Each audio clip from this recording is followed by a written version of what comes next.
प्राणी कोई भी प्राणी है, चाहे वो साध है, बाई है, जीवन का उद्देश्य क्या है? एक बार अपने मन में सोच ले, मेरा परम उद्देश्य तो बहुत सारे होते हैं, उद्देश्य भी बदलता रहता है, आज कुछ है कल कुछ और हो जाएगा, पर मेन मकसद क्या है हम सभी का, उसके ऊपर हम निरंतर प्रयास करते रहे। और जब हमने निर्वाण ज्ञान में जीवन के अर्थ को खोजोगे तो हमें सारा ही अर्थ निर्वाण ज्ञान में मिल जाएगा। ज्ञान पढ़ने से उद्देश्य के बारे में स्पष्ट रूप से पता चल जाएगा कि हमारा उद्देश्य एक्चुअल में है क्या। साध बनना ही उद्देश्य है। साध बनना, मालिक पे विश्वास रखना और आगे बढ़ना। अब इस उद्देश्य की पूर्ति का रास्ता कैसे पता चले? साध बनना तो है, पर कैसे बनेंगे हम सब साध? साध कहाने से साध बन जाएंगे या साध के घर में पैदा होने से साध बन जाएंगे? यहाँ से सिर्फ रास्ता मिलेगा। साध मते पर चलने के लिए ज्ञान में एक हुरप आई है, और साध चांद सिंह मेरे दादाजी बहुत ही इस बात पे जिक्र करते थे संगत में कि साध का उद्देश्य क्या है। साथ पढ़ते हैं साध, सुख देना दुख मेटना, सुख देना दुख मेटना, दूर करो अपराध, कहें कबीर वे कब मिले परम स्नेही साथ। जब भी परेशानी आती है जीवन में तो ये वाली लगमात मेरे जीवन का तो उद्देश्य हल कर देती है। ज्ञान में से जब भी हमें लगता है कि जीवन में कोई परेशानी है तो उसका अर्थ हमें मिल जाता है। ज्ञान पढ़ेंगे, उसमें से कुछ न कुछ ऐसा समझ आएगा कि हमें रास्ता दिख जाएगा। क्या हम ऐसे साथ बनेंगे कि जब कोई हमसे मिले तो हम उनको सुख देने की कोशिश करें, या हमसे मिलके कोई दुखी हो जाए? हमारे जीवन के उद्देश्य में सबसे पहली चीज़ ये है कि अगर हम किसी भी साध से मिलें, साध समझकर मिलियो भाई, उसका टोटा उसके माही। हम ये सोच के ना मिले कि वो कौन है, कहाँ से आया और वो क्या सोच रहा है हमारे बारे में। साध को साध समझे तो सुख मिलेगा, सुख मिलेगा तो सुख देंगे।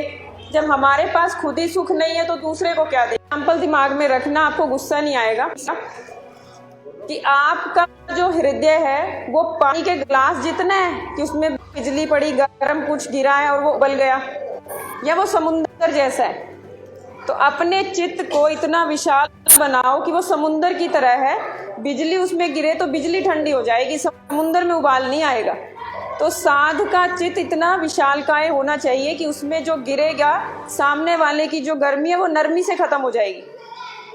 कोई गुस्सा अगर आपके ऊपर करे तो वो गुस्सा ठंडा हो जाएगा। जिनका चित्त समुंदर सा, बुध मनता मन धीर, 100 दोष है बिरचे नहीं, जिनको साजन मिले कबीर। आप साध हो, आप सही रास्ते पे हो, कोई दोष लगाए तो निश्चिंत तनिक भी विचलित नहीं होना। एक एग्जाम्पल देती हूँ, हमारे संगत में बहुत सारे जो नौजवान भाई हैं वो शराब नहीं पीते कभी, सिगरेट नहीं पीते कभी, और कोई गलती से गलत इल्ज़ाम लगा दे आपके ऊपर, भाई मैंने तो तेरे को गलत काम करते हुए देखा था। तुम्हें एक्सप्लेनेशन देने की ज़रूरत नहीं है, तुम्हें अपने मालिक को एक्सप्लेनेशन देनी है कि मैंने किया कि नहीं किया। 100 दोष है बिरचे नहीं, जिनको साजन मिले कबीर। तो मालिक के नाम पे इतना दृढ़ विश्वास करके रखे कि गलत रास्ते पे चलेंगे ही नहीं। बुद्धि दी है तो हमारा फैसला है कि हमें साध मते पे चलना है। अगर कोई बात विजोग निकल जाए तो संगत उसकी संभार करे। जडोत साधु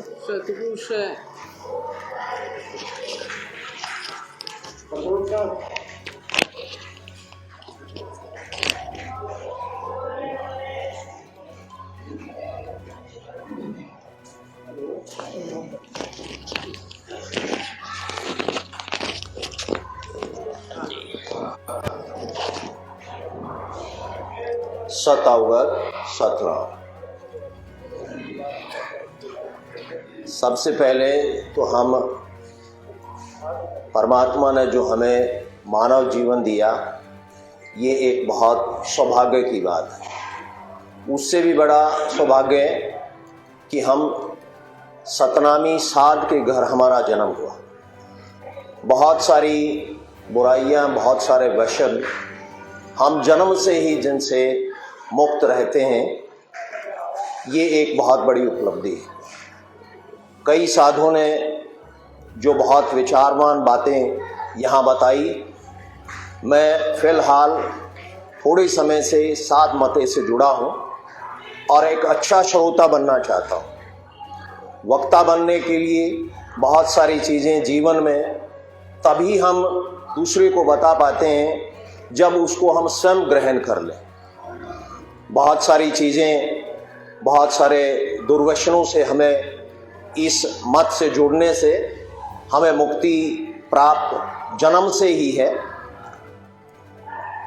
इस मते की बारे में जैसे बताया गया है कि लगभग 600-700 साल पहले 1600 ईस्वी में हमारे यहाँ तो मैंने सुना है कि जोगीदास वीरभान साध जी, साध उदय सिंह, जिनको साध उदादास बाबा के नाम से हम जानते हैं, वहाँ से ये मता चला है। वो बहुत सारी पुरानी बातें हैं। अब मेरा थोड़ा सा ये परामर्श है कि उनमें कुछ सुधार, जैसे कुछ ज्ञान को हमने इस अपनिर्वाण ज्ञान से,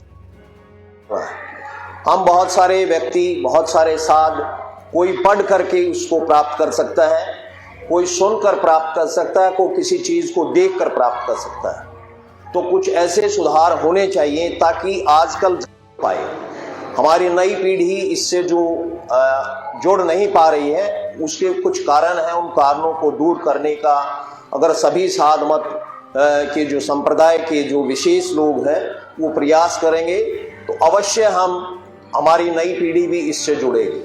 मैंने और दूसरे मतों से भी जानने की कोशिश की है, कुछ जैसे विपासना वगैरह की, जिसमें मौन साधना, मेडिटेशन वगैरह होती है, हम और जल्दी उससे सीख पाते हैं। तो हमारे इसमें भी जैसे बताया तो गया, हमने इतना नहीं पढ़ा इस चीज़ के बारे में कि श्वासा सुमरन करें तो लगातार बैठने की प्रक्रिया और अन्य क्रियाओं से जल्दी सीखा जा सकता है।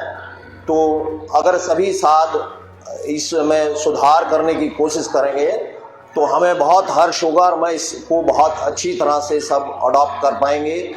धन्यवाद, शुक्रिया। सतनाम, सत अवगत।